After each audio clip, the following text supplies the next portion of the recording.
Boker Tov. Today's daf yomi is Sanhedrin daf Lamed Zayin, Sanhedrin 37. Today's daf yomi dedicated for Shemir for the Chayalim, Tzol for the Shvuyim, and Yeshua for Am Yisrael on the Seis Tzara. And we're going to start on top of 37a right after the Mishnah. Gemara said in the Mishnah that the Sanhedrin is supposed to sit in a crescent shape, in a semicircle, with all the Dayanim facing each other. The Gemara says, what's the source for this idea? Menani Mili. Amar Vacha Bar Chanina, the Amar Kra, it says in the Pasuk in Shir Hashirim, Shareich, which we translate as your navel, Agan HaSahar. So Hasar is a moon. So your navel is Agan HaSahar. Your navel is, well, Sar is, Rashi says, is circular. So your navel is like a moon-shaped cup. And al yachasar hamezeg. The mezeg is the mixture, and yachasar means to dilute. So the mixture cannot be diluted. What does this mean? Sharech, says the Gemara, Zu Sanhedrin. It refers to the Sanhedrin. And lama nikra sharech. Why is it called sharech? Sheyosheves b'tibur shel olam. It's basically dwelling in the center of the world. So that's why it's called a navel, because the base of Mikdash, Rashi says, is in the center of the world. Agan, what is Agan? That relates to protection, says the Gemara. She Megina al kol olam kulo. Base of Mikdash protects the whole world. Hasahar, she domo hasahar. It's similar to the moon in that it is round. So it says that we cannot dilute the mixture, that if one of them needs to go out, we have to see if this is when the court is in session, you have to leave back at least 23. One of them needs to leave, you have to have at least 23 people there. It always has to be, when the court is in session, 23 judges there corresponding to the small Sanhedrin. If so, Yotzei v'imlav eno Yotzei. If that's the case, he can leave, otherwise he can't.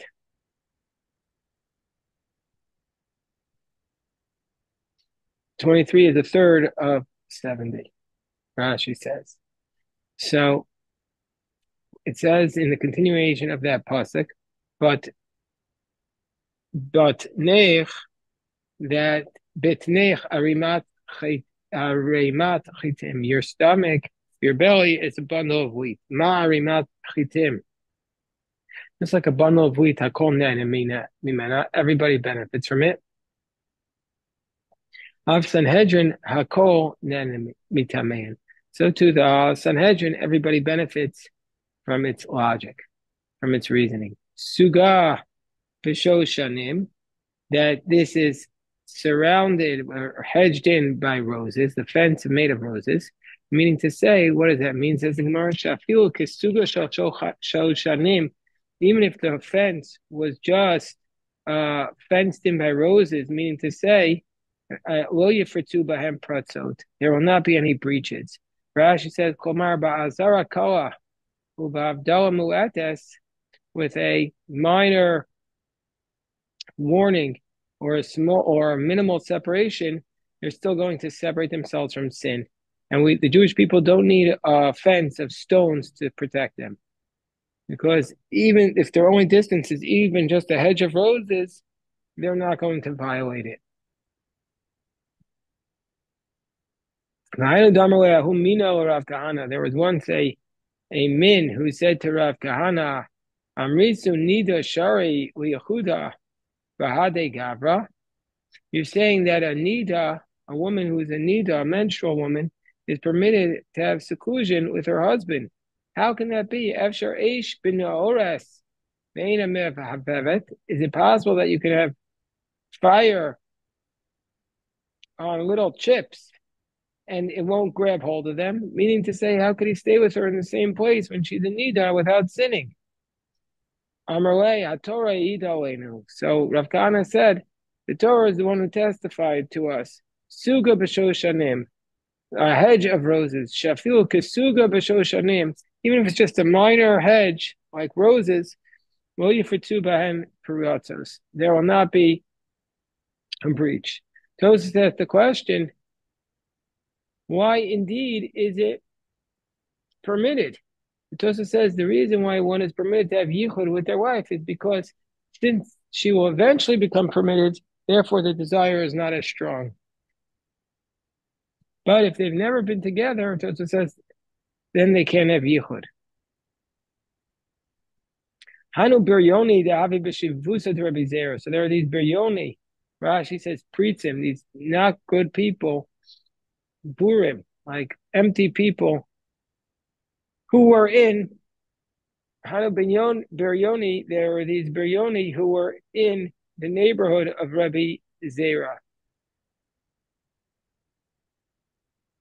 Well, I skipped a line. Reish Lakish says the source is from here.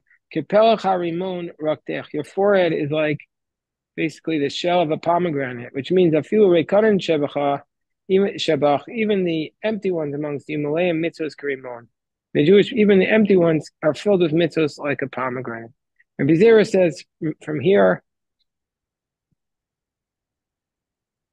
Vayarach hasreach begadav, that Yitzchak smelled the garments of Yaakov al tikri begadav or bogdav, meaning to say not only the garments of the righteous, but even the garments of those who sin are righteous people.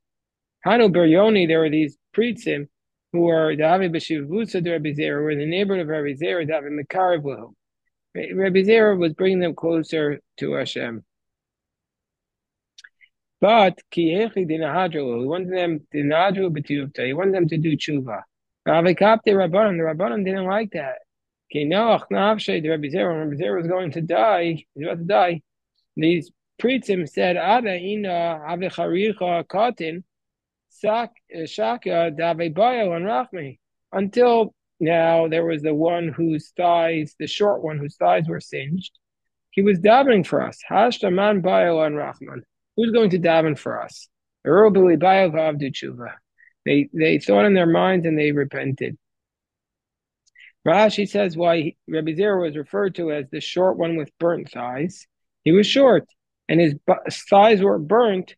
Rashi says from an incident in Bava Metzia that in 85a that he used to test himself in the hot oven to make sure he wasn't going to burn in Gehenna.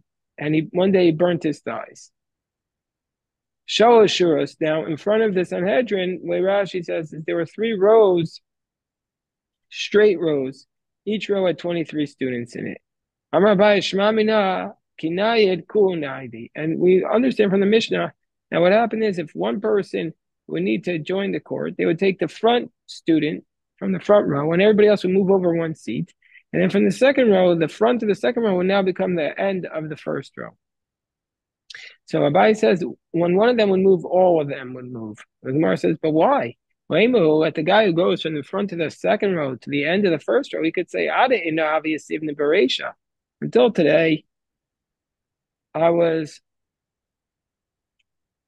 the front of the second row. I was sitting first. Hashemusfinui b'dinavi. Now you're putting me at the tail of the first one. Amar Abaye, the Amrulei Achi, we tell him like this. Better off to be a tail for a lion than a head to a fox. How do we intimidate, threaten the witnesses? Says the Mishnah, Zok the Mishnah, if it would be a capital case, say son, they would bring him in, and we would intimidate them. We would say, Shema Tomro, Me'umad, Umishmua. Maybe you heard it through conjecture. Or maybe you heard it just from a rumor. Or mipi, or maybe you heard it from another witness. Or mipi adam neman, maybe you just heard it from a trustworthy person. Shemiyatem yodim, maybe you don't realize just sofenu with dokasem, that in the end, We're going to investigate you. B'trisha v'chakir, we're going to cross-examine you. Haviyodin, and also do you know shalokadini mamanos dini nefashos? And its monetary case is not like a capital case. Dini mamanos adam notzei mamon u'mischaper. Monetary case, a person give money and will achieve atonement. Dini nefashos. Capital case, damo v'dam zroasav tuliyimbo. Capital case is blood, and the blood of his descendants will all be hanging upon him. So fa'olam. If you kill him, you're killing not him, but also all of his descendants. We find that Cain has killed his brothers. It says the sound of the bloods of your brother is crying out. It doesn't say the blood. The blood of your brother. The movedam zarosav, his blood and the blood of his descendants. Davar acher, another explanation. The me'achicha. What does the blood of your brother mean? His blood was cast onto wood or trees, onto stones. Therefore, a person was created singularly. To teach you, whoever kills or destroys one soul from Israel, the verse looks at him as though he destroyed an entire world. And whoever upholds one soul from Israel, meaning to say, we have to look at ourselves as though there's the reason why we're created individually is so that the whole world can be coming from you. And also, why was man created singularly? To create more peace in the world. So a person shouldn't say, Abba gadol me'avicha, my father is greater than your father. So that the heretics shouldn't say, a lot of different gods in heaven, and each one created their own man. And also, to tell us about the greatness of God. A person makes several coins with one mold. They're all exactly the same. And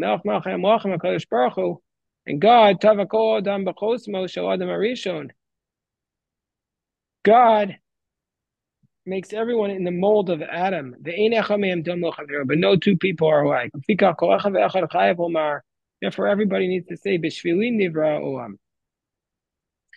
the whole world was created for me. Rashi says, this means, I'm as worthy as a complete world. And therefore,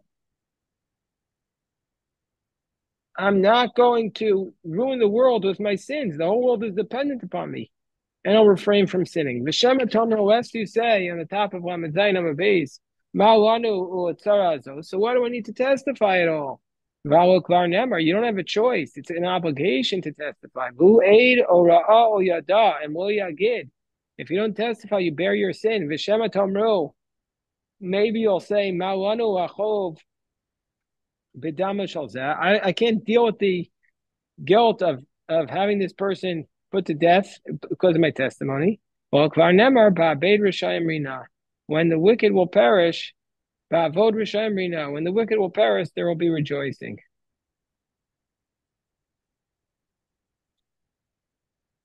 How do we intimidate them that they shouldn't do conjecture or circumstantial testimony? Omer and Shema Kachritem, we say to the witness, maybe this is what you saw. Sharatz achar chavero l'chorba, that you maybe just saw somebody running after his friend into a abandoned house. V'ratz demachar, he ran after him. Umatza atem sayef biyad, he found a sword in his hand. V'damo metaftef, the blood was dripping. V'harog mefarper, the executed person was shaking. Im kach reisem, if that's all you saw, well reisem klum, that's nothing. That's just circumstantial evidence. Tanya Rabbi Shimon ben Shetach, Era ben Nechama, basically it took an oath. Im lo reisi echad sharatz achar chavero chorba. I once saw one person run after his friend into a ruins. V'ratz di acharab. I ran after him. V'reisi sayef biyado. I saw a sword in his hand. V'damo mitaftev. And the blood was dripping. V'harog mefarper, and the executed person was shaking. V'amarti lo, and I said to him, Rasha, mi harago. I said, wicked one, who killed you? Who killed this man? O ani, o ata. Either I killed the guy or you killed him, and I know I didn't. Avama said, what can I do? She'ein dam chamasar biyadi. Your blood is not given over to me. Sharei Torah omra al pishnayim edim yimasames. The Torah says on the basis of two witnesses, a person will die. The one who knows thoughts, will punish that person. Shahara killed his friend. Amru it wasn't long before a snake came, like this week's parasha, snakes, and he struck him down and died. But why is he getting the punishment of death from a snake? Sanhedrin,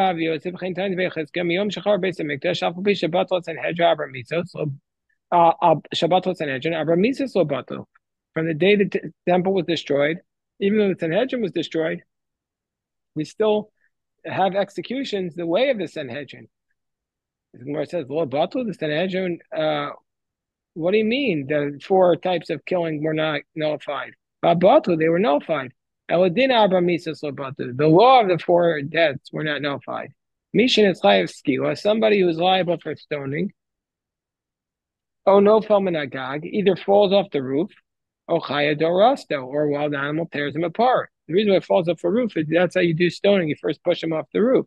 Mishin is chayav sreifa, somebody who's liable for sreifa is where you pour hot fire down his throat, or no falbatleka, he gets burnt in a fire, or nachash machisho, or a snake will bite him. Mishin is chayav hariga, somebody who's liable for execution from the court, for killing somebody, or nimso malchus, or list and of. Either he's given over to the king, or robbers come upon him. Mishin is chayav chanek, somebody who's liable for strangulation, or tovea benar, either drowns in the sea, or mace bisarunuki, or he dies from this illness called askra, where it's like some throat illness. And so therefore, why is this person dying from a mistake, which is sreifa? He's going to be liable for saif, which is execution with the sword, which is much less severe than sreifa, which is the snake bite. So the answer is, this guy had another sin. As was learned, it was taught that whoever is liable for two deaths, we give him the more severe one. Ma'omad, but dina in nefashos hu the low amdinan. So the Gemara says, by a capital case, that's where we do not use circumstantial evidence. But habadine mamanos amdinan, but it means that by a monetary case, we do use circumstantial evidence. This must be like Rabbi Yacha, the Tanya Rabbi Yacha Omer, Rabbi Yacha taught, Gamal ha'ochar ben agmal. And let's say there's a camel that's in heat, v'nimtza gamo harog b'tzido, and we see another camel is found dead next to it, but there's one animal was going crazy. We assume that that's the one that killed this camel that's now found dead, and the owner has to pay. So Gemara says, according to your logic, it says that we don't accept a witness from another witness. And that's where we don't accept them. But by a monetary case, we do accept it. But didn't we say, but didn't we learn in the Mishnah, if somebody says, he told me that I owe him money, or or another person told me that he owes him money, until he testifies in front of us. So we see we don't accept witness from a witness by a monetary case. So Alma, we see from here,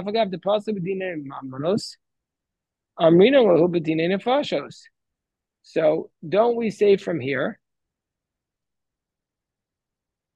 even though a witness from another witness is disqualified also by monetary case, nevertheless, we warn him by dina fasha. So we say, even though circumstantial evidence is disqualified by a monetary case, we say it by a capital case as well. So our Mishnah does not follow the minority position of Rabbi Yacha. We don't accept circumstantial evidence by a monetary case as well.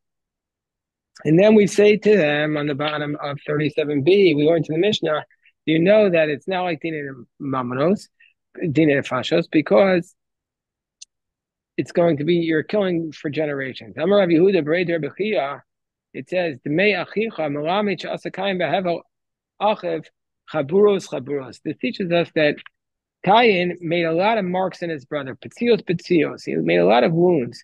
He didn't know how you died. He didn't know where the soul departed from. He said, how am I supposed to know that if you hit him with a stone, he's going to die? Until he came to the neck. From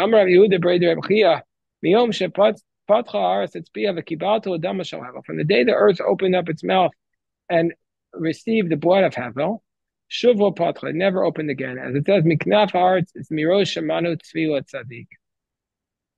And from the end of the earth, we heard songs to God. Miknaf Haaretz, from the end of the earth, only Pi Haaretz, but not from the mouth of the earth. The earth doesn't open again. So Eitzvei Chizkiyahu, Achiv, so the brother of Rav Yehuda had a brother Chizkiyahu. So he said, he asked him, it says, what about by Korach? But Tiftach Haaretz is Piyah. The world opens up for bad, but not for good. Since we said teaching from Rav Yehuda Breder Rav Chia with respect to Kayin, we have another teaching.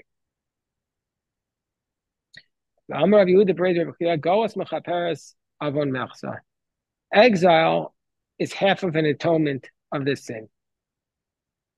By Kayin it says, and then in the end it says, it doesn't say anything else. It doesn't say nad v'nad. It just says nad. So therefore, we see he achieved half the atonement. Amar Rav Yehuda galus mechaperes shloshes varm.